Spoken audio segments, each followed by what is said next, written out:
Hi everyone, my name is Hidzir, My name is Isa. and we are here with a brand new podcast. It's called Behold, yes, with an exclamation mark. If you're wondering what Behold is, right, it's sort of I wouldn't say a spin-off from our main flagship show, Genre Equality, but what we're doing is we're going to be expanding Genre Equality as a show, and then we're expanding it into a brand, like into a channel, which will be hosting a bunch of different shows that is dedicated to all sorts of genres, not just horror, sci-fi, or fantasy. Like what all the pop cultural things that are floating our boat at the moment. Yes, exactly right. So we are very excited to be talking about things that we usually won't cover in genre equality in the main podcast, Yeah. and just generally, yeah, recommending stuff that we've been into that are not necessarily genre per se, right? That Mhm. we've been watching or that we've been reading, and just delve in a little bit deeper about our thoughts and feelings about those things. Correct, yeah, and we want to kind of keep this podcast sort of timeless. Genre is very current. Yeah. It's very like we're reviewing the things that came out the previous month, right? So Mm-hmm. for this, you kind of want to keep it things that are seminal, things that you can watch. So maybe some months or some weeks we'll talk about who knows, like The Godfather or something. Something that like some people haven't seen, but is a really critically acclaimed or a really respected movie, book, or TV show that we just desperately want people to check out lah. Exactly, right. And just kind of all those things that we can learn some stuff from each other, Mm, um, and like kind of open our eyes to the good stuff that's out there, especially in this time when a lot of people are at home and like looking for things to check out. definitely, man. I mean, like part of the major reason why we wanted to kick this off right now, of course, we're in the midst of the COVID-19 pandemic. We are based in Singapore, and much like the rest of the world, we don't have much to do, and like our social lives are basically on hold lah. So that gives us a lot of extra free time on our hands. So what better time than to finally like kick it up a notch with genre equality as a channel Yep. with a brand new podcast talking about there is a differentiating factor too lah. But that doesn't mean that we can't talk about genre here. Yeah, exactly. I mean, we're not going to Yeah. limit the whole. It's just basically a lot of the conversations that we are having kind of offline with each other about other stuff that we're not reviewing. Mm-hmm. It's a good way to kind of like have that content, recorded down for posterity and for sharing. Yeah, yeah, and like Isa mentioned, it could be movies, could be TV shows, could be books, could be manga, comics, could even be music, Yeah. or even other podcasts or whatever. Like if they're like narrative driven or something like that. Yeah. We'll be covering all of that, and we're quite excited to get into it, right? And I think the to break down the format for those of you who are new, of course you're new, right? It's our first episode. Um, for the premiere episode, it's gonna be an hour-long format. So initially, the first 30 minutes, we're gonna be doing a deep dive into our main topic. The main topic of each week or each every 2 weeks is we're still trying to figure out like the regularity of this podcast, but we'll fill you in later on that. But essentially, it's gonna be the first 30 minutes on the main topic. This week will be Better Call Saul. Hmm. Maybe next week will be The Wire. Maybe the following week will be something else. So that will be the meat of the episode. And then after that, we will each spend 10 to 15 minutes giving each other recommendations. So for this week, I recommended to Isa to watch a lovely little Italian series called My Mm, Brilliant Friend. yes. And Isa recommended to me to read a Korean manhwa called Solo Leveling. So what we did was in the couple of weeks leading up to this podcast, we both like delved a little bit into it. Hmm. So I read about 20. I think I'm at chapter 22 right now of the manhwa, Oh, and nice. and and Isa watched a few episodes of My Brilliant Friend. So we are gonna have different points of views in the sense that there is a veteran review and there is a newbie review. Yep. So this is what I feel as a person who has loved this show and or book and or comic for a long time, and this is what the person getting into it might expect and feel. So it Mm. gives you both sides of the coin. Yeah. Yeah. So basically, we're kind of just doing the work a little ahead of time, just so we have a bit more to talk about. Mm-hmm. And hopefully that will help you guys who are keen in checking these things out. And you'll be able to have a small peek into what that journey might possibly look like. Yeah, Correct. just to Yep. just to help you guys, have a bit more material to kind of work on when you're deciding, what you want to uh, pick up from this podcast. Definitely, definitely. Very excited to jump into our main topic week. It's gonna be Better Call Saul. The latest season, the fifth season of Breaking Bad spinoff, is, I think, in my opinion, the strongest Better Call Saul season we've had so far. Easily. Um, it was pretty phenomenal from start to finish, and Better Call Saul already has a very high bar. It's never been bad. It's never been mediocre. It's never even been good. It's been great from season one onwards. Yeah, from the get go. Uh, I think like yeah. coming off of the success of when they first announced it, right? Off the back hmm Breaking of Bad. Breaking Bad, right? And of course, Saul Goodman was an interesting character that we kind of got to see in drips and drabs over there, and then Mike as well, who is a main feature on the show itself. I was Mm, excited to begin with, but I did not think it would take the form that it did, and in addition to that, be just as good, or if not, well, honestly, in my opinion, better than Breaking mm, Bad, which is with high praise. mm. Yeah, so let's dive into it. So it's Man, let's like, okay, on the top, right, you mentioned already, like, it's sort of a discussion that everybody has had already. Like, is Better yeah. Call Saul as good as Breaking Bad? Is Better Call Saul better than Breaking Bad? I feel that, yeah, I'm leaning to your point of view, to what you just said, that Better Call Saul is a greater show, which is not any disrespect to Breaking Bad. Still one of the No, best no, shows of not all at all. time. Yeah. But I do feel it's unfair to call Better Call Saul better just yet, because we haven't seen it stick the landing the way that Breaking Bad did. Oh, for sure, for sure. Do we know how many more seasons of Better Call Saul we're gonna get? One more, Better Call Saul will have exactly the same number of episodes as Breaking Bad. So the next Okay. season will have 13 episodes, and it will cap it off, lah. So if the next season remains at the same level of quality, then yes, I'll feel confident in saying that Better Call Saul is a better show. But Yeah. you Mhm. never know if it stumbles at the ending, because Breaking Bad didn't stumble at the ending. It's the crutch point, lah, the Yeah. clutch. 20 seconds left in the game, and Breaking Bad like nailed it, lah. So can Better Call Saul do the Yeah. same? I, Until it shows me that it can, I'm not ready to call it better.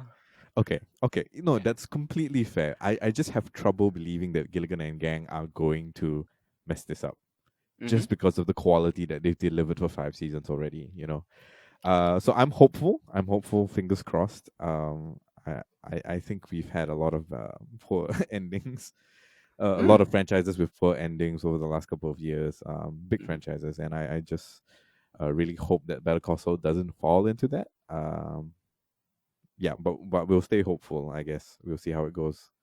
Of course, lah. I mean, I highly doubt, even if it does stumble a bit, I highly doubt it's going to be of Game of Thrones proportions, which I think is the show you're referring to. But I mean, on the flip side, we've seen other shows that we love, like The Good Place and BoJack Horseman, sort of nail the final stretch. So Yeah. I'm hopeful for this one, especially considering that this season, which is arguably the best season of Better Call Saul, right, was not Yes. showrun by Vince Gilligan. Yeah, that is true. That is true. Yeah, this season was showrun by the show's co-creator Peter Gould, who was a staff writer on Breaking Bad. He brought him over to Better Call Saul. Mhm. Vince Gilligan was busy during the filming of the season, filming El Camino, so he didn't have time to really deliver much input into season five, except for one key episode, which I feel was the best episode of the season. I Mhm. think you all know what I'm talking about. It's Mike and Saul stuck in the desert. Oh. Beautifully filmed survivalist tale, and that was a Vince Gilligan uh crafted episode, but that was his only input into the season. Yeah, well, I mean, it was so good, and it kind of really worked, right? Given that Gilligan didn't have the opportunity to have his hands on anything else, right? That episode on its own was kind of standalone and outside of the general arc of what they were going through this season.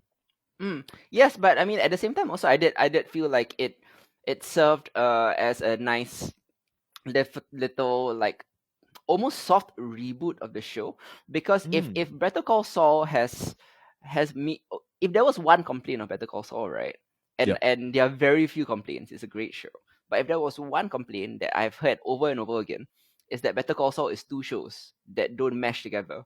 Half of it Mm. is the Mike and Gus cartel show, and Yeah. half of it is the Saul and Kim and Howard and Chuck lawyer show.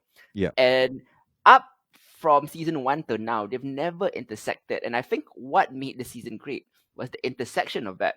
And Saul and Mike being trapped together in the desert, fighting off the cartel, Kim going to see Lalo, was the first time we really saw these two worlds collide and mesh permanently, and it kind of changes the fabric of the show. Do you think? Yeah, absolutely, absolutely. I mean, like the stakes are definitely much higher right now, Yeah. and it's that. But does that necessarily mean that the last four seasons have just been a build up to this point, though? To an extent, I think all prequels are sort of a build up to a point, but Yeah, the magic of Better Call Saul is that its ability to craft rich backstories for not only the characters that we know. For example, Mike and Saul, the two, and Gus. We clearly know where they end up. yeah, exactly. In fact, they remind us every season in the beginning in a black and white sequence where Saul ends up. But like in intense, crucial moments, the show has this like a magic ability to make you doubt whether Saul is going to survive this. There's so much tension, Like Yeah, the magic of storytelling is that it immerses me so much that I forget that I know Saul is going to be okay, yeah, and that happens all the time. And that nervousness is amplified for the new characters. I mean, I call them new in the Breaking Bad verse, lah, but we've seen them for 5 seasons. Like Kim and Lalo, for example, are the two characters that I think fans kind of worry a lot for. yeah. And I think that their arcs for the last 4 to 5 seasons have taken us in very unpredictable places, Oh, absolutely. especially with, I mean, both Lalo and Kim, to be honest. I mean, what do you think about that? I mean, I think. Well, let's talk about Kim for a second, right? Like Okay, yeah. her performance this season, and in all the Re- seasons, but especially this season, has been standout. mhm. Right? Just the kind of character work that she's been doing this particular season has been phenomenal, right? And massive, massive props to the writers and to oh no, I forgot her name. What's the actress's name? Rhea Seahorn. Yeah, Rhea Seehorn. Love her. I love what she's been doing on screen. I think if anything else, I tune in regularly this season just to see what happens to her. What becomes of her. What Mm, what her motivations are for sticking with a guy like Saul, right? mm. Um, yeah, so I'm worried, where Yep. she will end up. Just because I've grown to really love her character. Lalo, not so much. I mean, like he's in the game as he himself says, and so like we You don't mean you mean see you him. mean Nacho or Lalo? Lalo, not so much. Yeah, I mean we know where Okay, yeah. Nacho goes, right? Like where Nacho ends up. So, Actually, we don't. We never see Nacho in Breaking Bad. oh, that's true. Yep. Yeah. Well, and given how the finale went. Okay, Mm, yeah, that's true. So yeah, I mean, not so much for that. I am more curious as to where Kim ends up, right? mm-hmm, Just because I think there's a lot of kind of promise there as she kind of flits between this whole, the morality, her own morality, and this idea that she wants to help people, setting up a pro bono practice, but at the mm, same time she's with someone like Saul. Um, it's that strange kind of like pull in several directions that I'm really curious how to see to get resolved, and the fact that we don't see her in Breaking Bad mm. makes me a bit like worried what will eventually happen to her.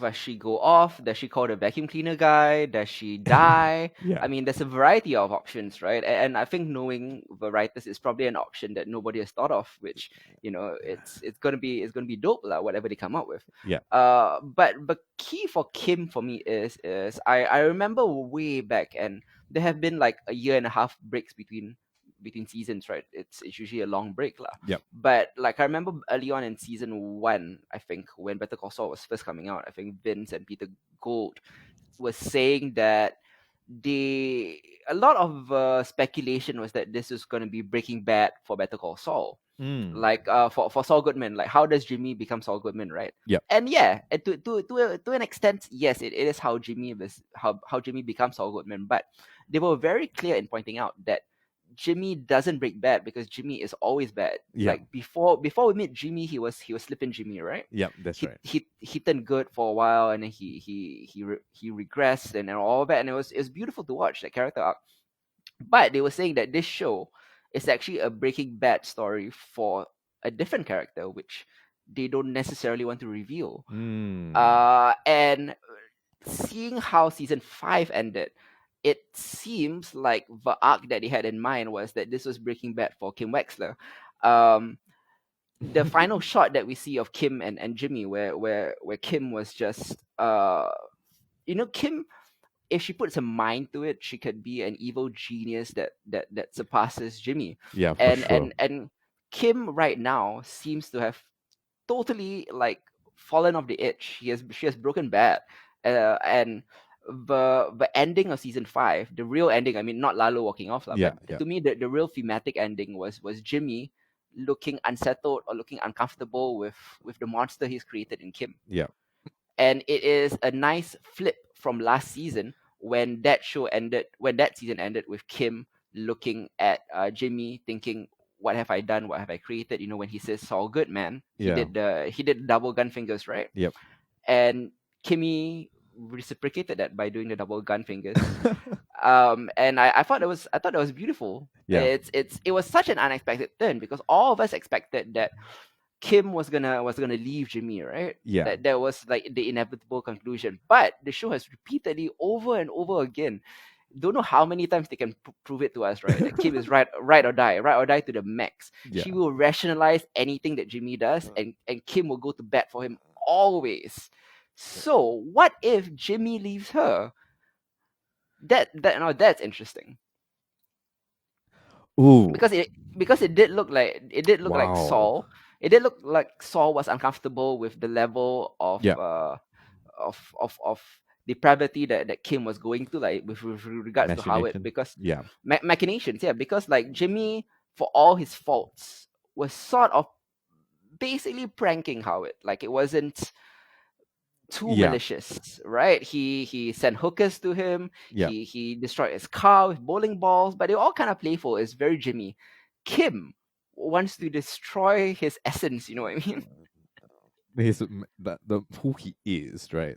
Hmm. Yeah. I that scene is amazing. I think like with the conversation that they kind of started out with at the beginning while they're having dinner and so on and so forth and like under the sheets, like it all seems innocent, right? And with just one question, it's like, no, what if Howard did something really bad, right? From Mm, there on, and you can slowly just kind of chart like Jimmy's growing apprehension, and it's mm, ridiculously powerful because we've seen Kim's growing apprehension, I think, over the course of mm. multiple seasons, and she's kind of Especially this season, yeah, and the way that dynamic flipped, where suddenly she's all cool with it, and Jimmy is uncomfortable. yeah, right. Or even the fact when she goes into the office and she leaves her job, right? Like kind of on a whim almost, right? That's something that we expect Jimmy to do. We don't expect Kim to do it. She's always I kind mean, of I wouldn't say it's a whim. Like the show has kind of like shown us the process of why she wanted to do it. yeah, Like she wanted to quit.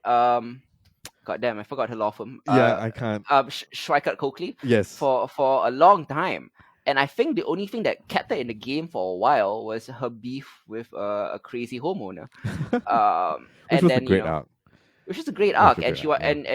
and the whole dynamic between how that turned from her wanting to quit to her wanting to wanting to help him Yeah. in a way, to Jimmy betraying her by going too far in deliberations, to that leading to a marriage proposal, Yeah. to them getting married, to Lalo coming to their house. These are steps that are so unexpected, but not unbelievable the Mm. way that the show has crafted it, lah, Yeah. which is kind of the genius of Better Call Saul, I think. Yeah. Absolutely. Does Jimmy leave Kim? Yeah. Yeah. I mean, like it's highly possible. It is highly possible where we are right now. There's one more season to go. Hmm. We'll see. We'll see. But again, that doesn't kind of answer the question like where does Kim end up, right? Which for me is kind of like the biggest question at the moment. Yep. Yeah. So I don't know. I am looking forward to see like the extent in which she's willing to go for her plans that she's hatching right now, and I'm curious. I've got no sympathy for Howard, unfortunately. Hmm. He's kind of proved himself to be a giant ass over the multiple seasons that we've seen, especially when Jimmy had more interaction with him. So but yeah, I want to see how Kim does it. I want to see how Kim, cooks up some stuff, Hmm. and I want to see if Jimmy can hold that back because I don't think he can. Hmm. Yeah. I'm a bit on the flip side where I think that I like how Howard was presented in season one was a red herring in the sense that Howard wasn't the one who held back Jimmy. The big twist in season one was that it was Yep. Chuck, right, in the Yep. finale. And Howard has kind of gotten a bum rep since his season one portrayal because people have that first impression in their heads. Yeah. But like if you kind of look at what like Howard has done, he's done things in the interest of his business, in the interest of his employees, Yeah. in keeping his clients or helping his clients. And he is in an adversarial position to Jimmy and Kim, which is why people kind of see him as an antagonist. Yeah. But he hasn't necessarily really done anything like wrong or to wrong Jimmy in any way. Yeah, I mean, I'm not saying that he deserves what's coming. I just have no, no sympathy for him, right? Mm, Yeah, that's just kind of the main thing for me. Like, as a character, he's there to serve like certain plot functions, mm, and I don't see it. And if it's going to be the case whereby he's going to serve like the major plot function for the next season and coming to the end of this series, then sure, mm, by all means, like, I want to see what's coming. Yeah, not that he mm-hmm. deserves it in particular. Yeah. Yeah. I sort of feel like in this show, Howard is almost like the Skylar of Breaking Bad, Oh, where like Skylar never really did anything wrong, but yeah, people hated her anyway. And I never quite got. I mean, I get why like they're antagonistic, so they're obstacles, but like it's a bit unfair. yeah, And Howard at this point feels a bit like a remnant of the old show, right? yeah. With Kim and Jimmy sort of like now fully immersed in the game, and Howard is almost like a reminder of simpler times. Oh, okay. Yeah, yeah, for sure. Like, he's not in Mm, the game. He's remnant of the past, but mm. he's skin that needs to be shed in order for them to kind of fully realize, right, what the new show is going to be. That's the thing, and I've always thought it was skin for Jimmy to shed. But Mm. it turns out that it's skin for Kim to shed because Jimmy's whole outburst at the courthouse when Howard confronted him that he knew that he was the one who did the bowling balls, he was the one that sent the hookers to the lunch meeting, right? Yep. That whole thing. He went off, lightning bolts from my hands, his whole I am the one who knocks moment, right? As Yep. he shouts and screams and all of that. That to me felt like Howard winning because, he affected Jimmy so much without really doing anything. He just offered him a job. Yep. But with Kim, on the other hand, Kim is a very interesting character because she is outside of deliberations, outside of her smack talk sometimes. Yep. She is a very not verbose No, character, she's right? not as transparent as Jimmy. Jimmy wears his feelings on his sleeve, Yeah, right? exactly. So the issue, not the issue, like the genius of Rhea Sehon's portrayal is that you can see her thought process in moments of silence. Mm. Sometimes really long, extended moments of Yeah. silences. Yeah. She has like like a million thoughts, and like you can read all of them in micro expressions, and it's a pretty amazing performance. Like Yeah. I've never quite seen anything like that. It is crazy, and it's incredibly bold, right? Because, like, in Mm, moments of silence like that, sometimes I think, directors will give you some of it and let you kind of fill it in with your imagination, but they don't pan away from her. They don't necessarily, like, try and focus on something else or cut to something else and just say, oh yeah, she thought about something, right? mm-hmm, Like, they allow you to see kind of a full deliberation of that, and that's pretty ballsy, I think. And of course, like, it's still, every time it happens, it's amazing, right? Like, I think mm-hmm, this season for me was just the couple of moments that she had rummaging through the bag, right, in Jimmy's in the shower, right, mm. and discovering the cup. Like, just The the whole journey she had, like, discovering that cup was insane. mm-hmm. Like, how quickly she kind of like flitted from thought to thought and emotion to emotion, Yep. and still like being composed enough not to confront Jimmy about it.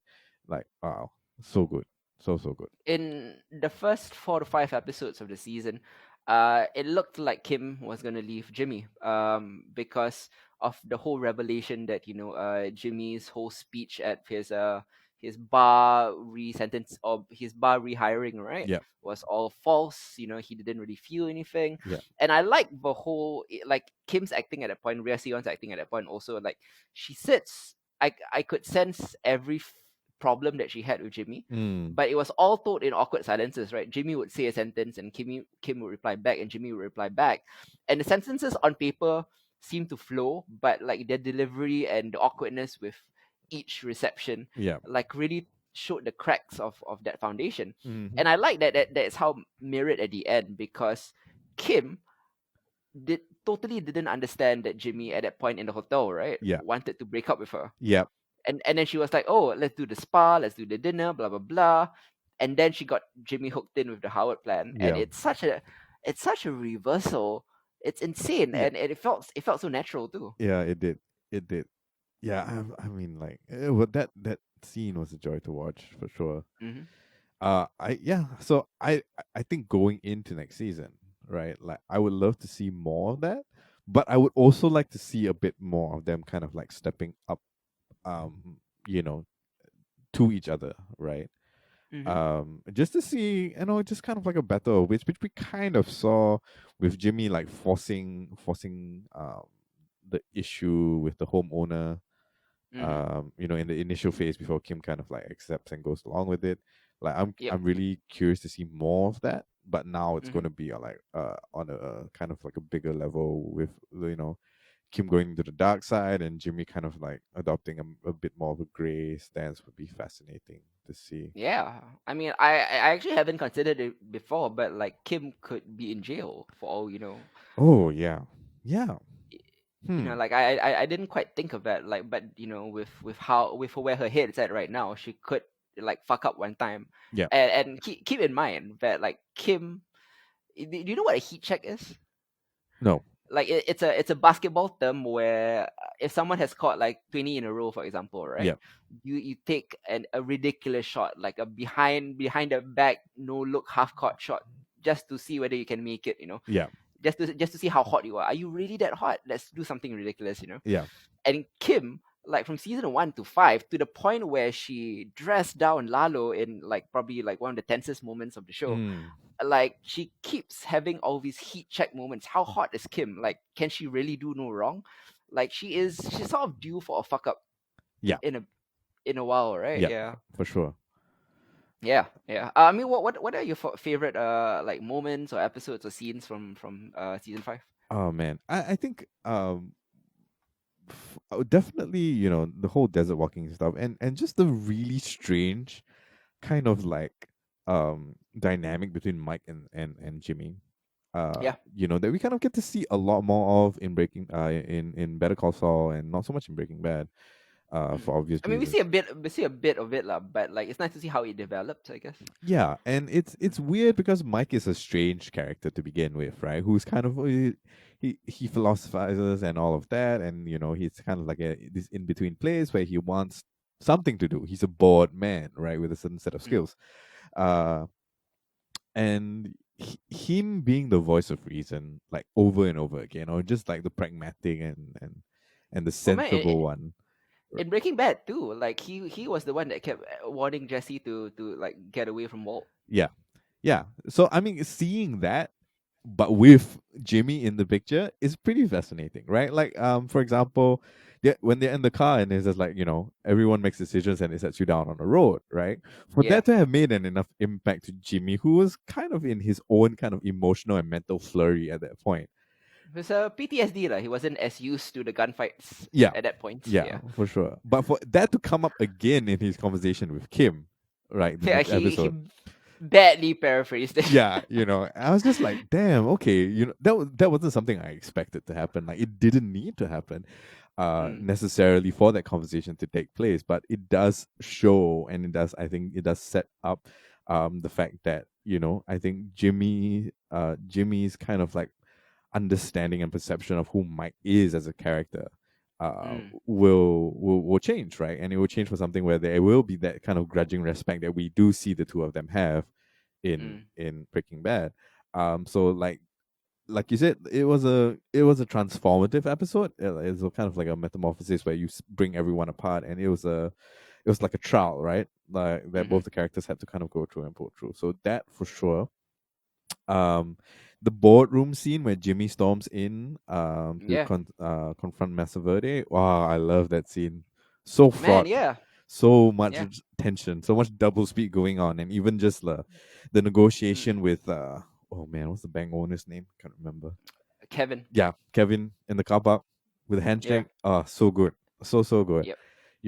It's pretty amazing. Like, there's something about the way that uh Jimmy's character, right? Like over the seasons, like he's gotten so good at the at at the speed of his that he speaks, right? Mm, Like it kind of catches people off guard, and mm, it gives this illusion of slickness that comes behind it. But as an audience member, like sometimes that catches me off guard too, right? I have his sometimes, cadence, right? yeah, his Yeah. cadence and the way that he goes about it, and like all the pausing and all of that, and then you start to realize that it's a mode that he goes into, right? Mm, And you start to realize that that mode is most obvious when he's in the courtroom, and it has mm, increasingly over the seasons become more and more obvious and more powerful in mm. his day-to-day interactions with people, right? Like he's Mm. selling people all the fucking time now, which wasn't the case when we started season one. Jimmy's a duck, right? You see a duck swimming gracefully, but his brain is the legs under the water, lah. It's going a million miles a minute. Yeah. He's often panicked, Yeah. Yeah. Yeah. There's that. I think the bit with Nacho and Lalo and the assassins was a pretty good action set piece. Man, I actually think it's. I mean, Breaking Bad had a lot of great action set pieces, Yeah. but I think that was probably one of the longer ones that I've seen from either show, or Y- one of the more epic ones, Yeah, shall we for say? sure. I mean, I Yeah. I really was not. I kind of figured Lalo would come out of it, right? But for him to Mm, like own in the way that he did was mm, pretty insane, you know. mm-hmm. And like you just can't count it out. So let's see what happens to Nacho now. Like I think it's pretty obvious what's gonna happen. Uh, with the Man, manhunt and all of that. Nacho is another one that this is quite interesting actually Yeah. because I read and I didn't even notice this. I read in a post-season review interview with Peter Gold that Mm. Nacho and Jimmy hasn't interacted since season 1. Really? Yeah, like the time when Nacho pulls up with the car, Jimmy with the ice cream, right? Yeah. Yeah. That was their first interaction since season 1, episode 6. Wow. And it's been that long, and I just never noticed, because like everyone's arcs are compelling in their own right. So I Yeah. don't necessarily wish for them to come together, like, and this was sort of the season where everything finally came together, and you didn't even know you wanted it, right? Yeah. Exactly. Yeah. I And I mean. did, and I Mm. love Nacho's arc. Nacho. I think is another surprising MVP next to Kim. Yeah. For sure. Like for them to introduce such a character that I'm always constantly worried for. He's the perpetual stuck between a rock and a hard place. You know what I mean? Yeah. From him wanting to get rid of Tuco at first, Yeah. sending Tuco to jail, and then trying to kill Don Hector with poison pills, not poison pills, placebo pills. Yeah. And then now he's stuck with Gus, and on the flip side, Gus is also correctly pointed out that Nacho in times of trouble has always tried to kill his boss, Yeah. and I was like, oh yeah, Yeah. It's that like what every dog, a needs dog, discipline, right? a dog that has bitten the hand of every master he's been with needs to be dealt with a firm hand. Yeah. Correct. Yeah. And then Mike says that maybe fear isn't a great motivator, Yeah. and that's what he says it in response to, right? What I am super interested in with that line is that in Breaking Bad, when Gus is dealing with Jesse, Yeah. and a kind of another person who sort of bites the hand that feeds him quite a bit, is that he says to Mike that he repeats that line, fear is not a good motivator, I've learned my lesson, Yeah. which indicates, which I think is now in hindsight a reference to what he did with Nacho lah. Yeah. For sure. Yeah. Yeah, Oh. I mean, like Nacho this Mm. season, like, man, like he's stuck in between Lalo, who is like this superhuman Mexican cartel dude, and Breaking Bad every once in a while, or the Breaking Bad verse every once in a while is so great at bringing in characters that are like larger than life, Yeah. like the cousins and stuff like that, and still make them believable. Yeah. And then he's stuck with that and Gus, the ultimate, Like the criminal mastermind. right, yeah, and Lalo for all his like swagger is pretty smart too, which is what makes him formidable. Yeah. He's smart and superhuman. The fucker like jumped off a cliff onto a car, and the thing that Peter Gold said was that like that was the real guy doing it. So like it wasn't quite superhuman because the actor did it, so it's doable. Yeah. You know, Well, like it never quite stretches this, like disbelief. You know what I yeah. mean? It's kind of Which nuts. It really is. I think for this fight scene, yeah before the fight scene actually happens, the part where he runs into the kitchen, right? yeah That kind of like really cool, calm demeanor. I mean, obviously assisted by the cut to the kitchen scene, right? But yep he's just pouring in sweat and like nervous yeah as shit as he gets into the kitchen, right? I'm just like, damn, like how he has absolutely no idea what he's doing, and he's making the mm. best of whatever moment he's kind of thrown in, Nacho, I right? mean he's resourceful. But he's Um, outplayed in every he's sense. outplayed. Yeah, He's able to maybe negate one or two moves. yeah, You know what I mean? But like his opponents are like 10 moves ahead, and he has two like grandmaster level chess players on either side, yeah, which makes me feel so bad for Nacho. It makes me feel so bad for his father as well, who is probably the most innocent victim in the Nacho debacle. yeah, yeah, I see him time and time again, like trying to get ahead just a little bit, buy some breathing room. Him fucking like climbing onto a roof to jump into a drug den to get drugs, to impress Lalo. Um, there's so many moments like him being stuck in a car with Gus's guys, yeah, and then one of them walks in basically with the intention to kill his father, and there's just a threat. Like he's always being put in these situations, and I feel so bad for him. And he is like this show's Jesse. yeah, Like he's always caught in the middle. He is not meant for this. He's not meant for like this side of the pool. yeah, for sure. Like Jesse was. I'm sure like Jesse was a meth dealer too, and so was Nacho. But they were playing on a more like easier level. This is super deep. This is super deep, Way out in depth. Yeah, man, for sure. man. Yeah. Um, Lalo, I think, is such an interesting villain because they didn't have any plans for Lalo when they created the show.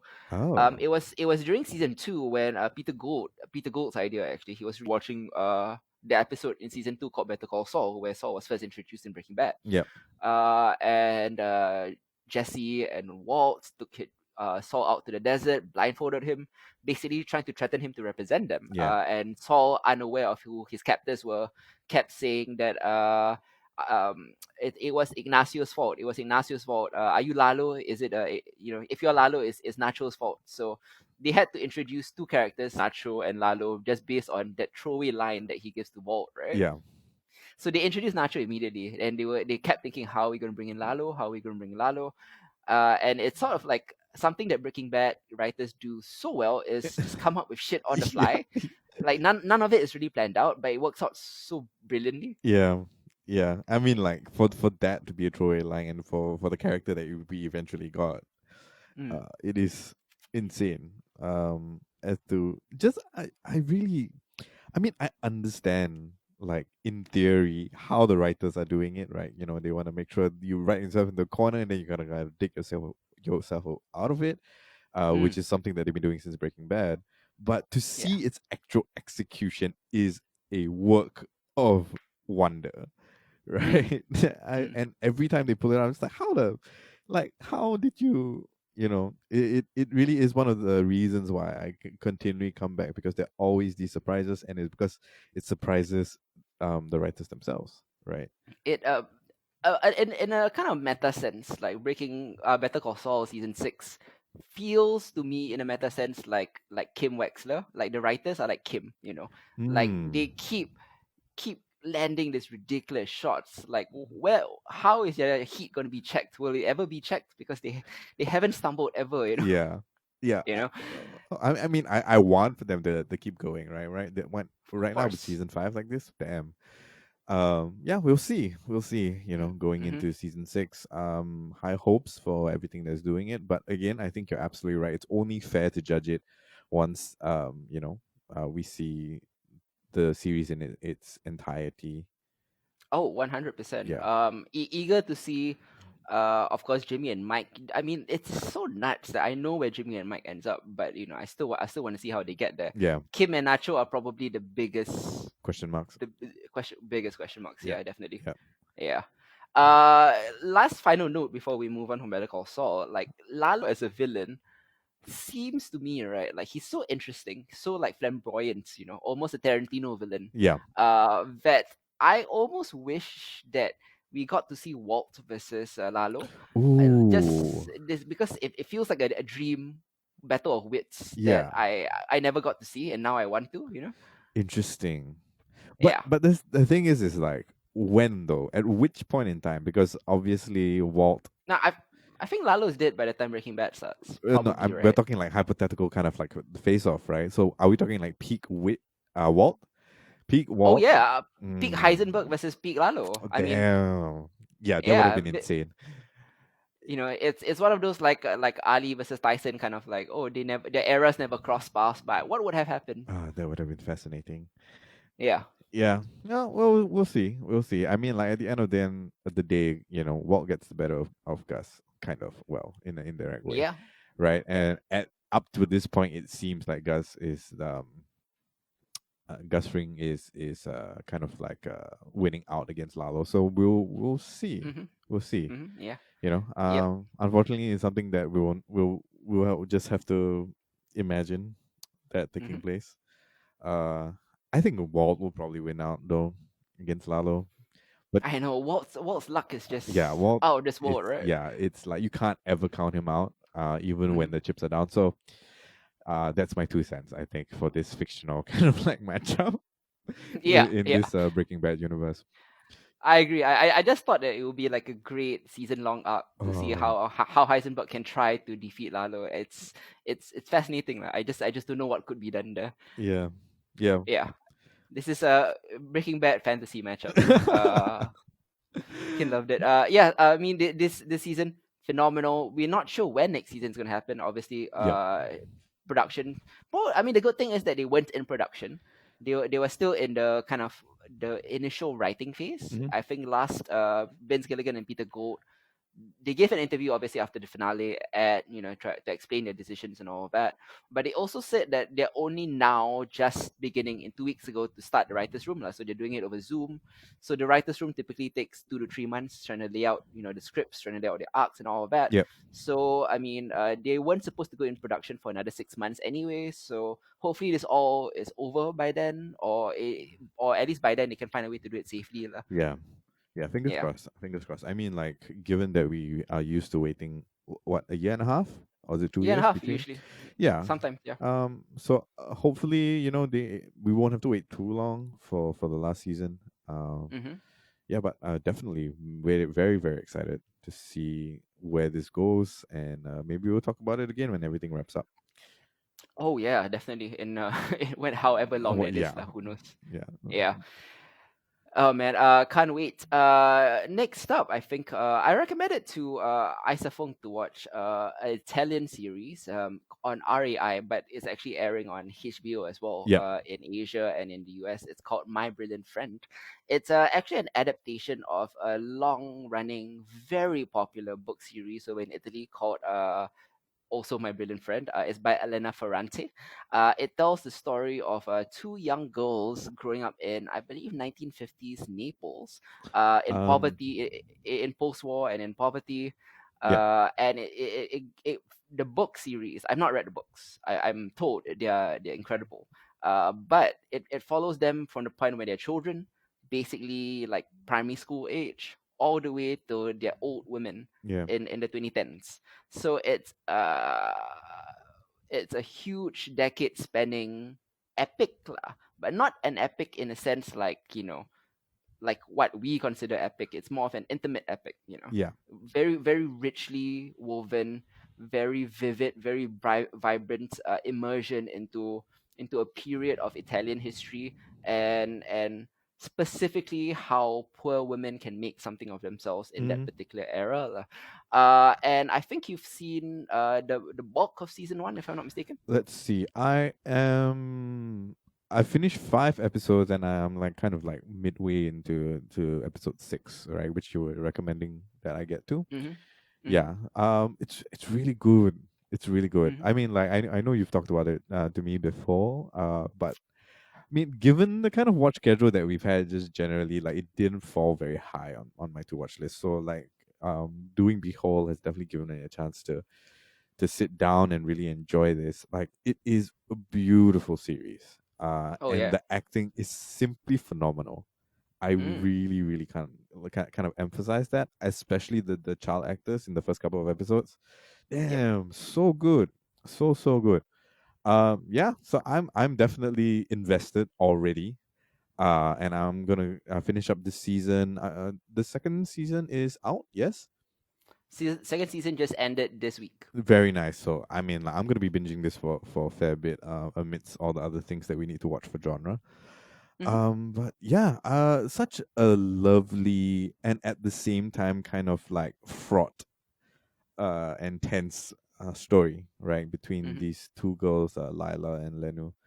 Um, why? Okay, how did you come across the series? First of all, I came across it in 2018. It had gotten a lot of sterling reviews from Italian press.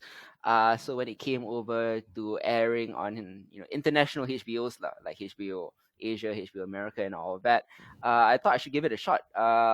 Just because I mean, weirdly, to be honest, like in 2018, I was doing it. It came out December 2018. yeah, I was looking at doing. I write for a publication for Popwire, so I do TV and movie reviews. So I was doing my best of TV shows list of that year, yep, and I was looking through it, and I was like, man, this is very American centric. Maybe I should try watching something else. mm. So I came across My Brilliant Friend at the perfect time. It actually ended up being number one that year. Like, and for a show I discovered basically for the sake of diversity. Damn, Uh, yeah, it ended up being like my top pick for 2018. And it ended up being like one of my favorite shows right now. In fact, right, like season two is so good that I think it's. I mean, I feel like there are some other shows that are on equal footing with Better Call Saul. yeah, But like they are comedy, they are either comedies or dramedies or nonfiction. yeah, My Brilliant Friend season two is the only dramatic hour long, which is the closest apples to apples comparison I can find to Better yeah, Call Saul. yeah, Obviously, very different shows. yeah. That I feel it is actually had a stronger season than Better Call Saul season five, and that was season Damn. two for me. Yeah. Sweet, sweet. So I'm looking forward to finishing up season one and getting to season two. Mm. Just like I love Lila's character, Yeah, Lila's yeah, character. definitely. Yeah, Yeah. it is pretty amazing. I think especially the transition between the primary school years, that and the child actress who played her, and then Hmm. going into the teenagers and the actress who plays the teen version of her, like, was pretty kind of like seamless. Like, the casting is quite spot on, I think. And Yep. I feel like that wasn't as seamless with the other girl, Lenu. Lenu. Yeah. But yeah, I'm still at the point whereby they haven't quite got out of like that kind of teen phase. Now it's the love, the drama, and the strange kind of competition that they've been having between each other. I haven't hit adult, the two of Hmm. them being adults yet, so I'm Hmm. very curious as to see how that kind of plays out. There's something incredibly romantic about this show, right? Like, it makes me feel. Uh, I mean, obviously, it's supposed to capture kind of like a bygone era, right? But it, in its own way, it is very heartening to watch, despite the fact that there are some incredibly tense and some incredibly almost horrific moments that kind of happen in the course of these two girls' lives that I've participated with up till now. Mm. So just as someone who's kind of like finished two seasons already, like, is that a pattern that continues to repeat itself, whereby it's these small tragedies of their lives that they have to continually kind of overcome in the context of their friendship? Is that the formula? In a sense, yes, because I think the theme of this book is, or the theme of the books in general is complicated female friendships. Mm. Uh, Someone who is like special to you from the beginning, literally your first best friend, and your forever friend, lah, Yep. in essence, lah. But it's kind of this double-edged sort of friendship where like in the first season, Lenu is presented as a very smart girl. Mm-hmm. Lila is just smarter. Yep. Lenu is a pretty girl. Lila is super gorgeous. Yeah. Like Lila does everything better than Lenu almost instinctively. She's just naturally better. Yeah. And Lenu, it's hard to get into Lenu's head despite her being the narrator slash, I mean, the book is almost autobiographical, lah, but Yeah. the book is called My Brilliant Friend is because Elena Ferrante slash Elena slash Lenu is describing her brilliant friend Lila. So it's Yeah. actually Lila's story, right? Yeah. The reason I wanted you to get to episode 6 was because it was the first episode that was like Lenu centric, that you really got into Lenu's head and like, Oh, right, right.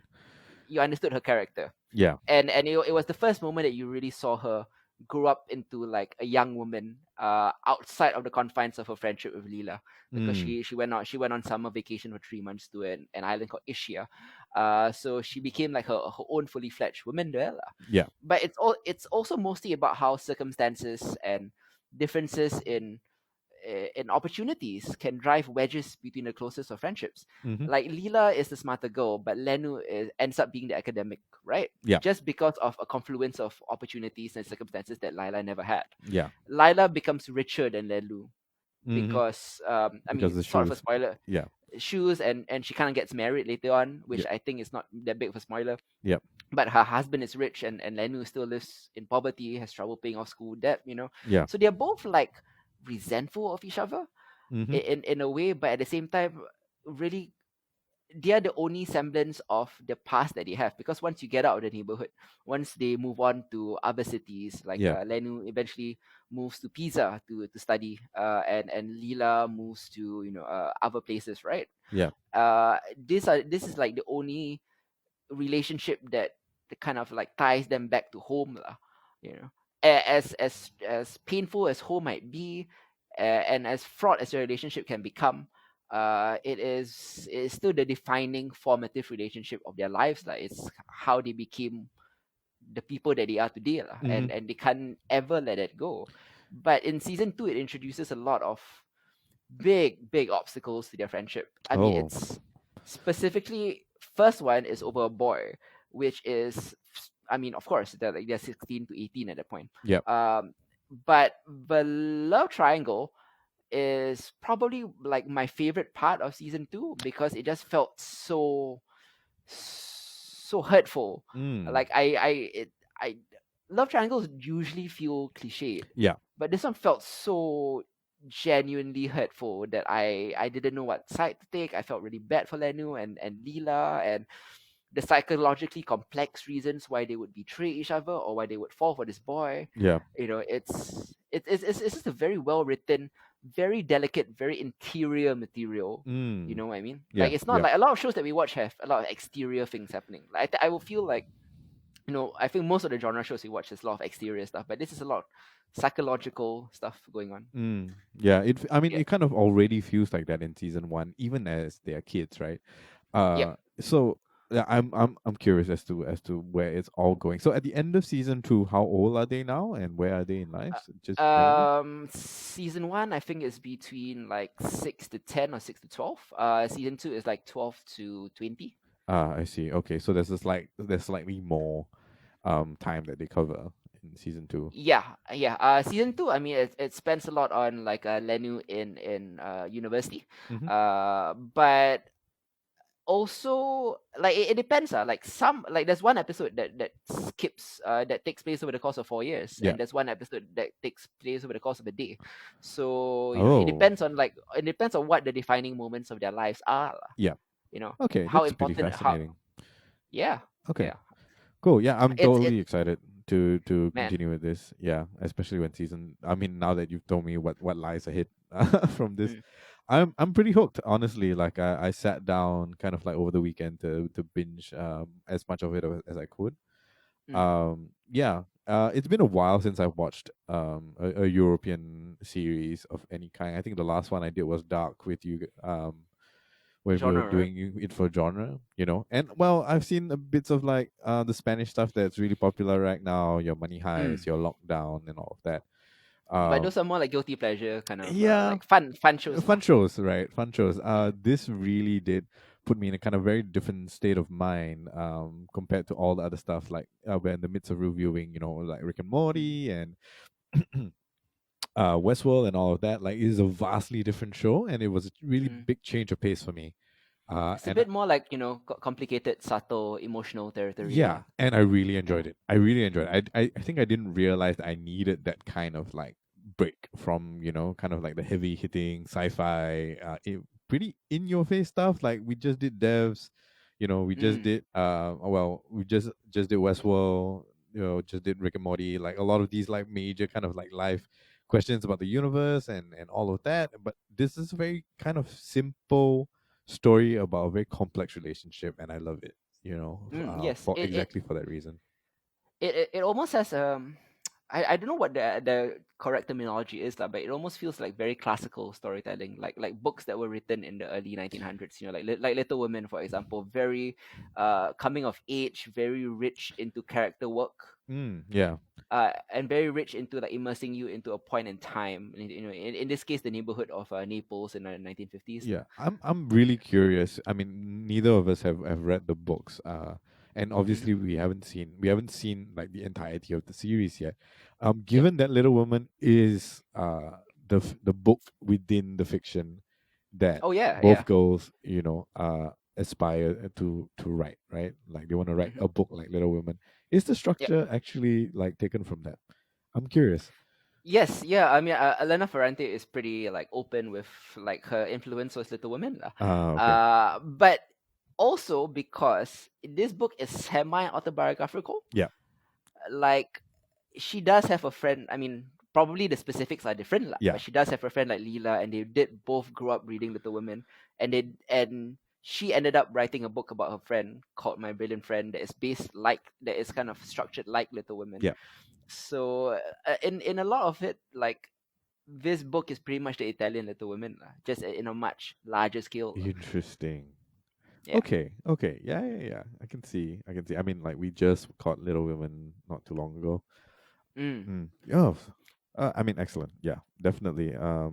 Like as someone who's just diving into it, are there without necessarily it being like too spoilery, are there moments that I should be like in anticipation of? I mean, outside of like the love triangle in season two, or I mean, like even in season one, were there moments like that really kind of like hooked you? probably. I mean, episode 6 was the moment where I kind of went from like this is a great show to like this is a special show. Yeah. Okay. Mostly because like I felt like up to that point it was a great show, but a little bit uneven in the sense that it was more geared towards Leela being the interesting character, Mm. and Elena not so much. Yeah.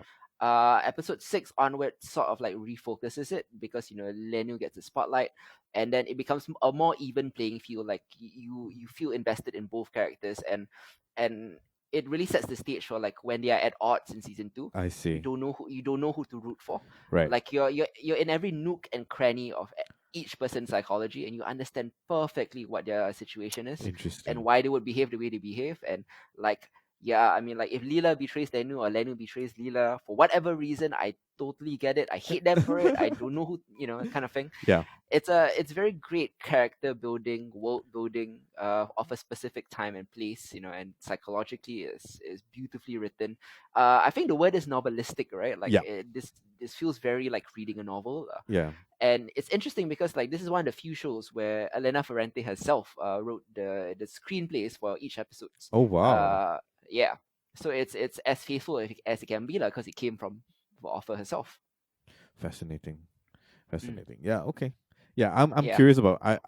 I'm gonna finish up season one and get into season two. I'm curious about checking the books out as well, just because like at this point in time, like there Mm, isn't really anything like this on TV at the moment.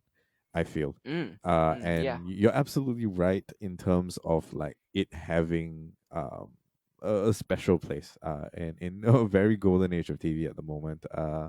And I'm looking forward to watching everything else. Oh, definitely, man. Yeah. I mean, like it's season 2. I think Leela's marriage is probably the biggest point Okay. that point of contention. It's going to be a really tough time for her. Whereas Lenu might thrive a bit in season 2. Okay. So again, different sets of circumstances that causes them to resent each other. It's going to be great. Looking forward to you catching up on season 2, and Sweet. all of you out there. Yeah. Yeah. It's if you have HBO on demand or HBO Go, all both seasons are available right now. They just uploaded all of them after Nice. both seasons ended, so you can catch up on that.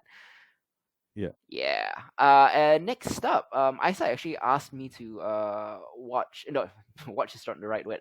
Read manhwa, which is, if you're unfamiliar, the Korean term for manga, right? Yep, that's right. Called Solo Leveling. I think actually, right, like when you mentioned this title, it reminded me that Chris actually did this for the pull list in genre equality like a year ago. Really? Yeah, yeah, not the most recent time when you were out of town, but like last time. Oh, It was, yeah. So like I kind of went back. I was like, oh yeah. Chris actually did recommend this manhwa, which I never did follow up on, but now I have followed up on it, and nice. it's basically takes place in Korea. Yeah. Random people have quote unquote awakened and developed powers similar to role playing video game characters. Yeah. Gates are opening up, dungeons are full of monsters. People called hunters make money by hunting these monsters. Yep. So it's basically like, what if we live in an RPG world, right? Yeah. That's the premise, right? Yeah. Essentially that's it.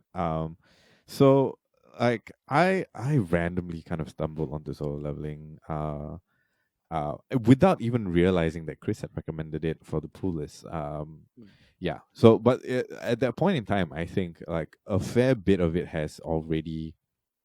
Let's see, when did it start? So it started November 2016, right? So when mm, Chris recommended it, it was in 2018. yep. Yeah. So there's a fair bit has progressed since then.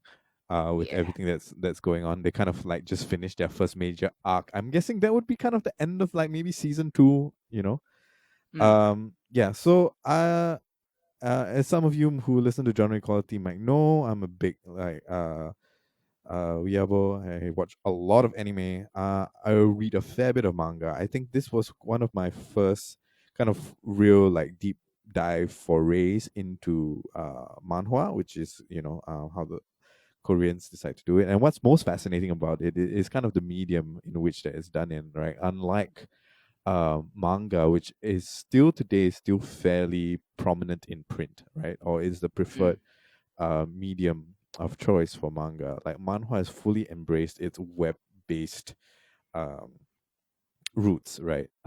Just because it's a much easier way for a lot of these independent creators to reach a wider audience, and because of that, they have this thing whereby every chapter and the story is told in an infinite kind of vertical scroll, mm, and that allows for some very interesting ways to tell stories, right? It's not your usual kind of like comic book or Marvel DC paneling. It's not like your manga kind of paneling either.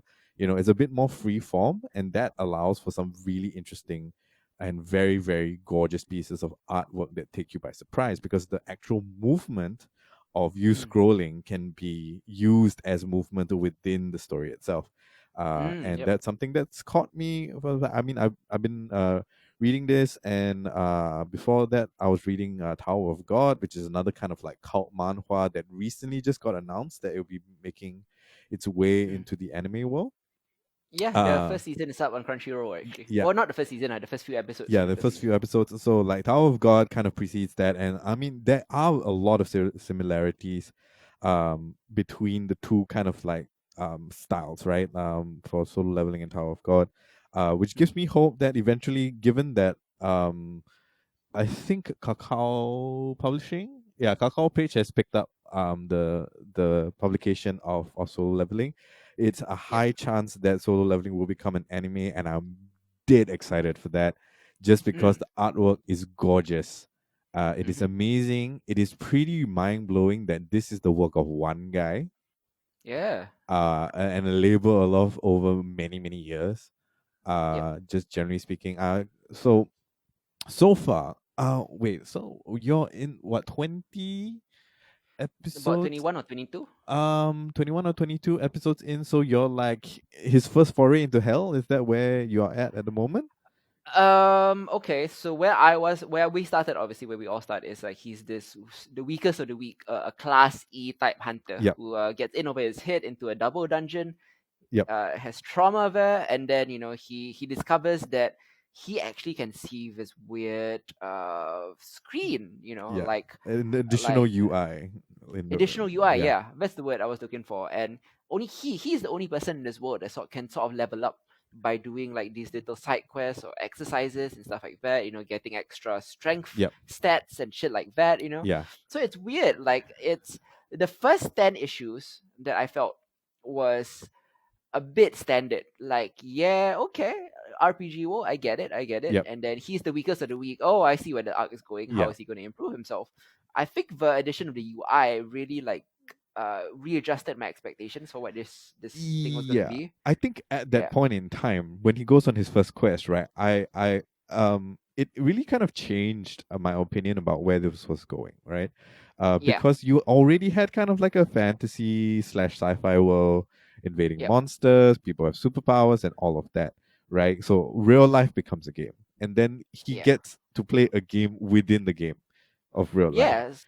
Like it suddenly became like sci-fi or Black Mirror or something. Yeah, and like You for know, to have those things occur at the same time, mm, kind of like it felt a bit like Sword Art Online, right? For me, where you have mm, like it's obviously we're in the future now, it's virtual reality, but by and large everything that takes place in the fantasy world. I'm talking about season one and generally, yep, and I was just like, okay, let's see kind of where this goes, right?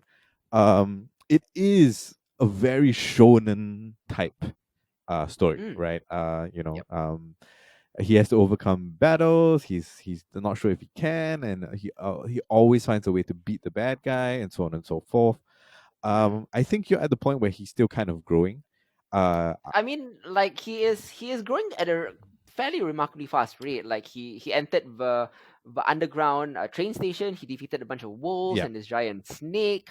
And then now he's gone on this quest with like a D rank and C rank people. yeah, So trying to show off like now he's ripped and everything. yeah, So he is it's pretty shonen. Like it's almost weirdly enough, right? I think like all the three titles we covered this month has a classical element to them in the sense that they are very classical to the genre they're in. yeah, But they just do the basics. Like when you do the like how basketball. Let me talk like a basketball coach. Like you do the fundamentals well, right? yeah, Like you can't be beaten. Like this does the fundamentals so well. yeah. Yeah. So, okay, without kind of revealing too much, I'm gonna say Yeah. that the reason why I'm recommending solo leveling is because it has so many elements of things that I love at the from other kind of like franchises, right? On the one hand, there's the whole game thing. So you've got like your Log Horizon references. You've got like your whole SAO references, right? Which I really, really like. I mean, Yep. that whole genre of anime slash manga slash manhwa is massive. There are tons and tons of those out there, and a lot of them are really, really good. So on the one hand, we have that, right? On the other hand, and this maybe might be my biggest stickling point of that is like eventually one of the arcs that you get, and also some of the terminology that is being used is Mm-hmm. very derivative of Hunter x Hunter, especially the Ah, first big arc, the ending got of you. this first big arc that they are having, like once he comes into Mm-hmm. his own, and then like his first real kind of threat that he faces Mm-hmm. as a hero, right? Is extremely extremely derivative of the Chimera Ant arc uh, of Hunter x Hunter, which I just rewatched recently. But the thing Yep. is that right now you're at a place in the story where he's still kind of growing and still kind of like understanding. There are certain twists in terms of what kind of powers he gets later on that are Mm-hmm. mind-blowingly ridiculous, but it works. Okay. Okay. And it actually reaches a point where it starts to read a bit like One Punch Man, Okay. basically, right? So like it's a Well, he's the only one that can keep leveling up. Nobody yeah. else can. So he has got to Well, that point at a certain. Well, I mean, I'm sure that once we delve deeper into what the fuck the UI is, yeah, there might be other people like him. But at this point, from where I'm standing right now, it looks like he could easily be the strongest if he just keeps at it, lah. yeah. I mean, they Yeah. they've already dropped a couple of hints that like he may not necessarily be the strongest. There are a couple of characters that come in as well, that may upset that because right now he thinks he's the strongest, right? Like Mm. um, or at least where the story ends, like people have that assumption that who he is. That's going to change really really soon. I think in the next couple of months. Currently, by the way, guys, this story is still ongoing. So Yeah. Every week, yeah, right? every week is a kind of work in progress. I think it's on break right now, Mm. or was on break because of the pandemic, and the author just wanted to take some time for to address some mental health stuff. So It will be resuming really, really soon. So it's something Mhm. that you can kind of keep up with every week. Each chapter is like 10-minute read, right? Hits. I mean, could be even shorter. Yeah, Like sometimes I just like like take some time to appreciate the art, look at the composition, yeah, see how it. So I mean, it's like you were saying actually earlier. This is my kind of first introduction to a webtoon yeah, where. I mean, yeah, of course, I have a CBR, yeah. and those of you who pirate comics know what that is, lah. But like, I mean, I have a okay, like I read from left to right. Yep, That's what I've always done. And okay, yeah, like last time I used to study Arabic, so I can read from right to left as well. yep. But like reading from up to down is so new to me. Like I've never done that before. Yeah, And it was one of those things that like made it very propulsive, especially if you have a scroller on a mouse. yeah. Like you just scroll Yeah. down, and what you were talking about, the usage of scrolling down to kind of accentuate some of the action sequences or the art or the paneling, like how it's used there. It's pretty amazing. The only issue I have is just like my finger is like painful like after half an hour. You know what I mean? Like I've Yeah, been I've well, been try scrolling, if you're scrolling, using it scrolling, on scrolling. your. Yeah, I mean, when Say it's on again? your phone, it's the kind of same thing, right? You're just like scrolling. Yep. Or if you're reading on your phone, right? Like it's the same kind of thing. Your thumb is just like the scrolling, and like after a while, it does get pretty tiring, especially if you binged it like I did. Yeah. Yeah, I think I finished a whole series in over the course of like 3 days, if I'm not wrong. Wow. Yeah, just like consuming the whole thing. Yeah, so uh it gets interesting, right? I think Mm-hmm. there are moments in time set amidst a pretty interesting premise Mm-hmm. that may not necessarily be original, right? Within this interesting premise and some gorgeous artwork is Mm-hmm. an experiment, right? To see how many of the ideas that the author likes that he can implement and make his own Mm-hmm. into this story. How Yep. successful it's going to be, we will see. I think this is worth reading just based upon the merit of the art alone, right? And the I mean, amount of I think that the narrative is very propulsive too. yeah, it is. And we do get like a fair bit of the author, especially in the beginning, right, when he was a bit more kind of like it was a bit more of a obscure thing and people it hadn't really caught on yet. He had Mm-hmm. these kind of weekly messages where he talks to his fans about, how do you guys find the chapter? Like, I'm not really good at the writing part of it, but I'm just like trying it out and all that. It really shows as he kind of moves along, how he does Mm. character work, how he like frames like kind of certain scenes. It becomes a lot more cinematic in its presentation, Mm. and with the kind of artwork that he's been churning out, it really does become increasingly enjoyable exercise, reading this manhwa. So highly recommend it. It's Yep. just something that when once I discovered it, I started telling all the guys who are into manhwa, like, please check this out. And I've Mm-hmm. been following it regularly, as and when something new drops out. I really hope that someone picks it up as an anime, because I think it deserves to be made into an anime and Mm-hmm. be just generally be discovered by a much wider audience. I Tower of God is a massive kind of undertaking. It's like 700 chapters or something along those lines, right? In the Yeah. realm of what um like One Piece is now at the moment, Mm. Mm-hmm. Yeah. and the fact that that someone is daring enough to take that on, uh hopefully is an indication that solo leveling will get picked up as well. Yeah. And yeah, that's I'm really curious to see like how it goes as far as shonen tropes and things like that. Like, I think it's stuck pretty fairly well. There's no filler at all, which is great, right? So all the Mm. great shonen like anime and manga that we like, there's like ton of filler. Naruto and Bleach being like the main culprits for Worst that. offenders. Yeah. Yeah, worst offenders. But still, right? Like, people love those franchises to death. I think that Mm. solo leveling, if you can forgive some of the derivativeness in certain parts of it, has the potential to be a great franchise. Enemy and Um, franchise. Yeah. as a manhwa, and hopefully in the future as a anime as Say well. again. Yeah, I think that's pretty much it from me for solo leveling. Wow, we've actually, yeah, yeah, Yeah, man. I feel that like from yeah. where I am, I feel like it's a very addictive read. like very quick to read, very easy. I love the action of it, and I mean the art, like you were saying, like you actually get to see the artist grow, Mm. chapter by chapter, week by week. I think that's fascinating as well. Yeah. Maybe the only slight nitpick, and I don't nitpick the shonen tropes because, um, for me, right, like to be fair, like all shonen is derivative lah. Yeah. Like it's not is I'm blind to it anymore. Like it's something that I have to accept. It's one of those things, like, it's like when I watch wrestling, right? There's just some things that I have to accept. If not, you can't buy into it. Yeah. Yeah. Like, and for me to buy into shonen, I accept that all shonen is the same to an extent. Yeah. That's fine with me. My Yeah. only issue And is it's that, kind of what like, they do with it, right? Like kind of what they yeah, do with those tropes that kind of make it interesting. I mean, like correct, yeah. obviously One So there Punch is a Man is cookie cutter a formula, recent kind of but example about different how you people can can do formula flip differently. superhero Like, trope I on its have their head, own little twist to right? it. My Hero Academia, But the thing clearly a that shonen. maybe, yeah, but maybe the thing that Mm. I am maybe a bit struggling with, like, do you think that the English translation is a bit off? It is. It's gotten better since Kakao Page has adopted it because now they have official translations. Right, right. Yeah. So I think that was from The early ones lah. chapter 50 something onwards or chapter 60 something onwards. I can't remember. At one point in time, like the translator gets there's an actual like legit translator sent by the publication Mm. uh by Because, the publishers. yeah, Yeah.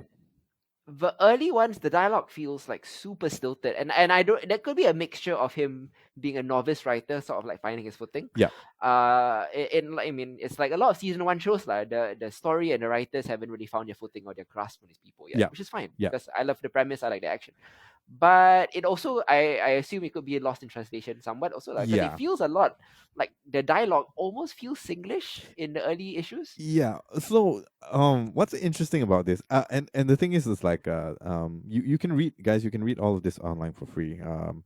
It's Hmm. on. Oh, I can't remember. Maybe we can post a link or something. I'll put the link in the description below. Yeah. Yeah. And so that's all up for free right now.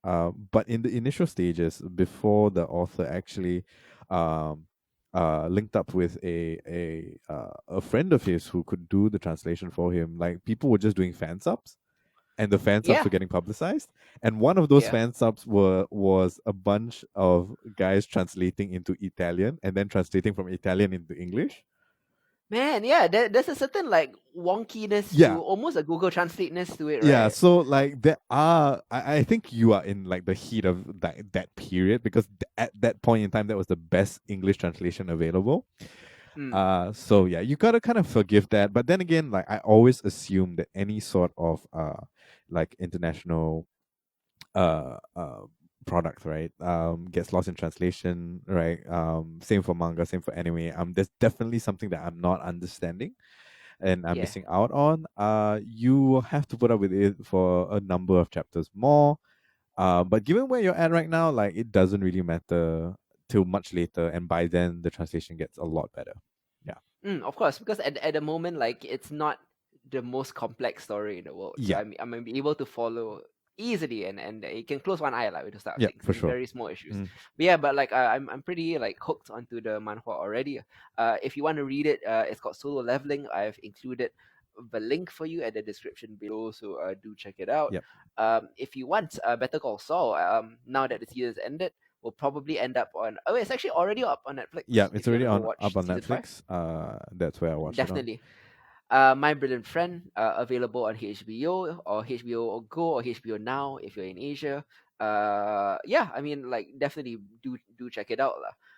Mm. Like, all of these are things that, like, we desperately like want people to see or watch, and maybe things that we don't talk about on a regular Yeah. basis, and this will be the format of the show going forward. Yeah. So hopefully you guys, if you have the time or if you're into the things that we've talked about today, go check those things out. Hmm. Yeah, and I mean, like, hit us up. Feel free to hit us up if you've got like thoughts and comments and things like that. Whether or not you know us in real life or you just want to leave a comment on the Yep. various pages that we have. Let us know if it's something that you liked and if you want us to cover things. Hmm. Maybe we will look in the future. We'll look at doing that as well. Yeah, Yeah, yeah. yeah. Ideally, we're probably gonna like pump these out over the next couple of months because it's probably the best timing for us to, Yeah, exactly. roll out a bunch of episodes. So, you'll be seeing us with some frequency like in the next weeks and months to come. Yeah. I think till then, I'm Hidzir. I'm Isa. We'll see you next time for Behold on the Genre Equality channel. Goodbye, guys. Ciao.